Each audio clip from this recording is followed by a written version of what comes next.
Batatinha frita, 1, 2, 3. Este é a Visão Libertária, sua fonte de informações descentralizadas e distribuídas. Atenção, este vídeo contém spoilers. Round 6 é uma série sul-coreana que está no top 10 da Netflix atualmente e é uma das produções originais dessa gigante do streaming. A história mostra pessoas em situação complicada financeiramente que são convidadas a participar de um jogo que promete dar uma bolada em dinheiro de premiação aos vencedores. Todavia, o que eles não sabem é que a luta não é apenas pelo prêmio, mas também pela sobrevivência, pois o jogo é macabro e mortal. A série gira em torno de pessoas que estão passando por dificuldades financeiras, pessoas devendo a bancos e a agiotas, pessoas procuradas por fraudes financeiras, desempregadas, doentes. Enfim, pessoas que estão em situação de vulnerabilidade social. Tais pessoas são convidadas a jogar uma série de jogos infantis típicos da Coreia do Sul. A princípio, tem-se a ideia de um produto que mistura drama com humor, mas com o passar do tempo, vemos também se tratar de uma série de ação com uma pegada sociológica. Ocorre que ser eliminado do jogo implica em também ser eliminado na vida real, ou seja, morrer. O prêmio, porém, é uma enorme quantidade de dinheiro, e isso incentiva muitas pessoas a jogar. Um ponto importante é que, nas palavras de um dos organizadores do jogo, o principal ali é a igualdade. Todos os jogadores no mundo lá fora, no mundo capitalista, sofriam com a desigualdade social e suas implicações. Mas ali, no jogo, todos eram iguais e tinham as mesmas oportunidades. Um discurso bem progressista, não é mesmo? Entretanto, a própria série se refuta, pois embora busque dar igualdade de oportunidade aos jogadores, isso se revela impossível na prática, por uma série de questões que você precisa assistir à série para entender. A série tem sido referida por alguns como uma crítica ao capitalismo. Entretanto, isso está errado. Quem diz isso certamente desconsidera que a economia não é um jogo de soma zero, em que um tem que se dar mal para que o outro se sobressaia. E bem, nem temos capitalismo no mundo de fato. Vejamos, como qualquer país hoje em dia, salvo raríssimas exceções, a exemplo de Liechtenstein, a Coreia do Sul vive no que se poderia chamar de capitalismo de Estado. Nesse modelo socioeconômico, pode até existir propriedade privada, sistema de preços de mercado e um pouco de liberdade individual. Porém, o governo pode intervir na economia quando ele bem entender e pelo motivo que ele bem quiser. O governo, inclusive, elenca setores denominados chave ou estratégicos para manter uma ingerência mais constante. Além disso, nesse modelo, vê-se o Estado como um legítimo agente econômico que pode competir com a iniciativa privada e injetar dinheiro e crédito em setores da economia. O problema central é que esse modelo é uma grande fábrica de concentração de renda, uma vez que quem determina a ação econômica estatal são os políticos, em especial os grandes nomes que no Brasil nós chamamos de caciques, por exemplo, Renan Calheiros e Michel Temer.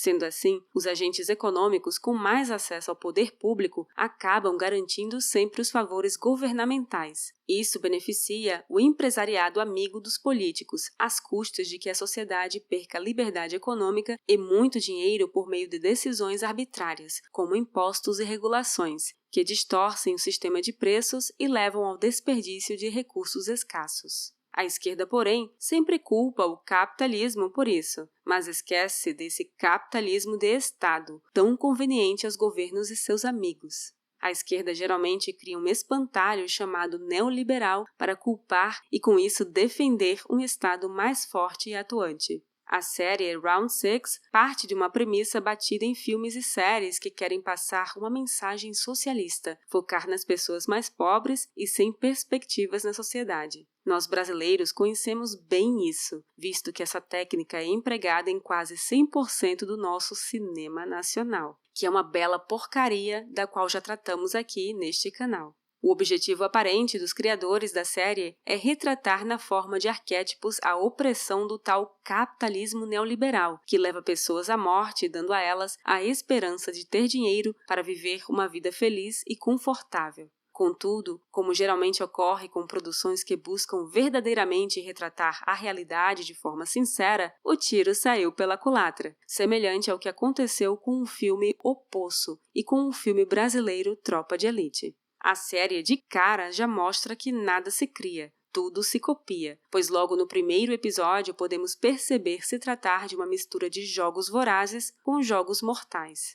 Mas, no segundo episódio, eles dão uma inovada inesperada ao permitir que os jogadores voltem para a vida normal. O objetivo, porém, é deixar claro que a vida que aquelas pessoas levam na tal sociedade capitalista é tão ruim quanto naquele ambiente de jogo macabro. Entretanto, nesse mesmo episódio, já podemos traçar um paralelo entre os que promovem um jogo com, nas palavras de Albert J. Nock, nosso verdadeiro inimigo, o Estado. Mas antes, cabe uma observação interessante. A obra retrata a maioria dos participantes do jogo como perdedores, verdadeiros párias sociais. Porém, não sei se foi propositalmente por parte dos criadores da história, mas percebe-se claramente que na maior parte dos dramas humanos ali retratados, a penúria dos personagens é fruto de más, ou melhor, péssimas escolhas individuais das próprias pessoas que vivem aquelas situações. Isso, proposital ou não, é louvável, visto a mais nova onda de Hollywood, que consiste em passar pano para os vilões, colocando a culpa de seus atos nos ombros da sociedade, como no caso do filme Coringa, de 2019. Voltando ao paralelo entre os organizadores dos jogos macabros com o Estado, sabemos que o Estado não se sustenta tão somente pela força. Ele necessita da aceitação ou, no mínimo, da condescência de ao menos uma parte da população. Para conseguir isso, o Estado faz aos que a ele estão atrelados promessas de prêmios.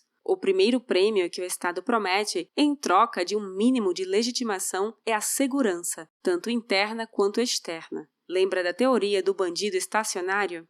Então, o Estado tende a odiar a concorrência, por isso, para ele é conveniente punir o furto e roubo entre sua população, pois também seria um perigo que outra gangue de bandidos viesse a extorquir em sua área. Com o passar do tempo, o Estado foi oferecendo outros prêmios, como justiça, seguridade social, igualdade e até chegou ao cúmulo de dizer que ia oferecer liberdade. Piada isso! Ou existe liberdade ou se cobra impostos. Os dois não dá. Ocorre que, para alcançar tais objetivos, o Estado foi criando uma série de regras arbitrárias ao longo do caminho. E se por acaso você, que está acreditando no jogo e esperando ganhar algo do Estado, infringir essas regras, então o aparato estatal vai destruir a sua vida.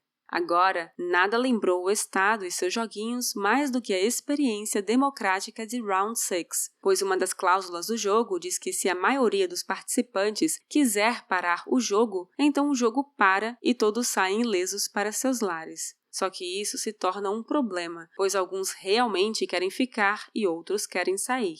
Mas então, um jogador pergunta, por que não deixar que cada um decida isso individualmente? Simples, porque isso fortaleceria a individualidade de cada um, e para os organizadores do jogo, isso é péssimo. Assim como para o Estado, o sentimento coletivo sempre deve ter mais estímulos que o sentimento individualista. Por tal razão, o Estado criou a democracia. Democracia é uma bela forma de produzir nas pessoas a ideia de coletivo, união, propósito comum, que no caso é fazer A vencer e B perder. Por trás disso, o jogo continua e ainda se fortalece. Um dos organizadores do jogo, inclusive, diz uma frase digna de presidente do TSE quando alguém esbraveja a loucura de tudo aquilo. Abre aspas. Nós não vamos permitir nenhuma atitude que impeça o processo democrático de decisão sobre a competição. Fecha aspas. Para concluir, a série é boa, um excelente entretenimento, mas não é nada espetacular.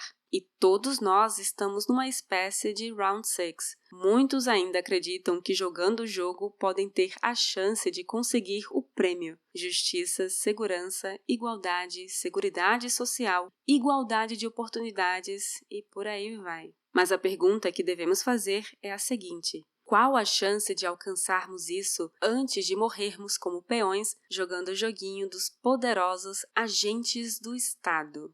Obrigada por sua audiência. Este artigo foi sugerido por Pitério Marx, escrito por Atos Henrique, revisado por JJ Liber e narrado por Baby Yoda. Se você gostou deste vídeo, deixe seu like e o compartilhe em sua rede social. Se você deseja acompanhar nosso conteúdo, inscreva-se no canal e clique no ícone de campainha. Até a próxima!